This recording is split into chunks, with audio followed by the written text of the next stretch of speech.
History is more brutal than Game of Thrones ever dared to be. Prepare yourself for a journey through time where crowns drip with blood and power comes at the ultimate price. Betrayal, assassination, and family rivalries aren't just plot devices, they read the harsh reality of dynasties that shaped our world. In the scorching deserts of Egypt, a group of elite warriors rose from the shackles of slavery to become the most feared rulers of their time. The Mamluks, once mere chattel, transformed into sultans through cunning and bloodshed. Their ascent to power was paved with the bodies of their rivals and even their own masters. Picture this: a young Mamluk slave boy torn from his family and trained in the deadly arts of war. He grows into a fierce warrior loyal only to his comrades and the sultan he serves. But loyalty has its limits. When opportunity strikes, he plunges a dagger into the back of the very man who raised him to power. Thus begins a cycle of betrayal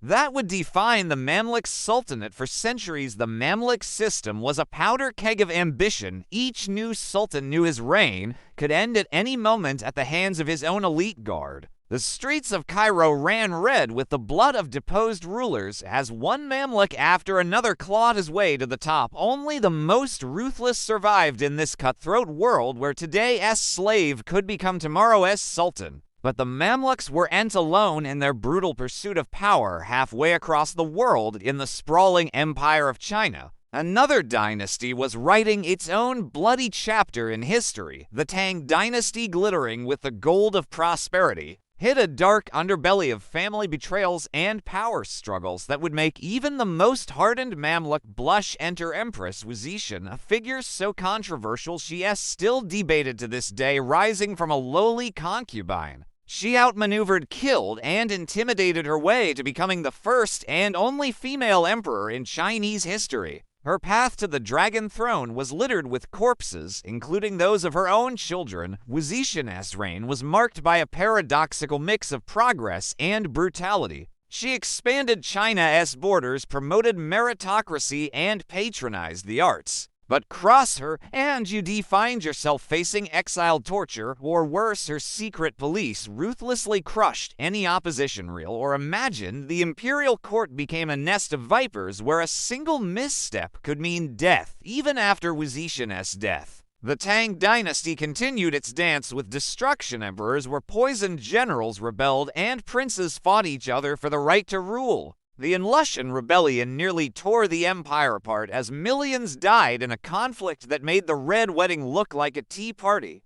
But if you think the East had a monopoly on royal intrigue, think again. Across the seas in the misty Isles of England, another dynasty was about to take center stage in history's grand theater of cruelty. The Tudors burst onto the scene with all the subtlety of a charging bull in a china shop, led by none other than the infamous Henry VIII. Henry VIII, a man whose appetites for food, women, and power knew no bounds. He turned England upside down in his quest for a male heir. Wives came and went, some losing their heads along the way. The country was torn apart by religious strife as Henry broke with Rome, creating enemies at every turn. His court was a hotbed of conspiracy where today's favorite could be tomorrow's headless corpse. But Henry was just the opening act. The real star of the Tudor show was his daughter Elizabeth I, the Virgin Queen as she came to be known, ruled with an iron fist in a velvet glove. She outmaneuvered suitors, outsmarted rivals, and outlasted enemies, both foreign and domestic.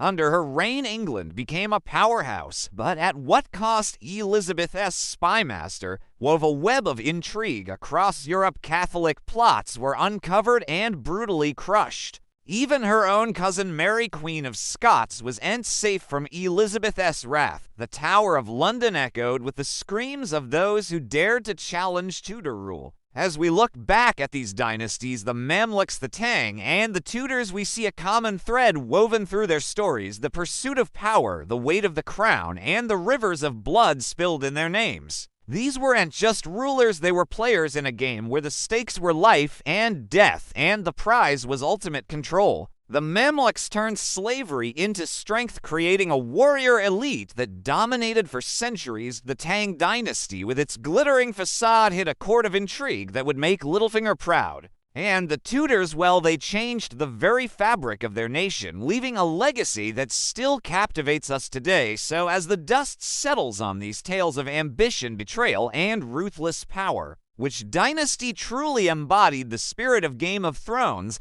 Was it the slave warriors who became kings, the Chinese empress who ruled with an iron fist, or the Tudor monarchs who reshaped their world through sheer force of will? The truth is they all did in the real Game of Thrones. There are no heroes, only survivors, and as we look back on these brutal chapters of history, we left to wonder, have we really changed that much, or are we still playing the same deadly game, just with different pieces on the board? The crowns may have changed, the weapons may have evolved, but the thirst for power remains as strong as ever. So the next time you watch your favorite fantasy show, remember that sometimes truth is stranger and far more terrifying than fiction. The real Game of Thrones never ended. It is still being played in the halls of power around the world, and the stakes, well, they re-higher than ever.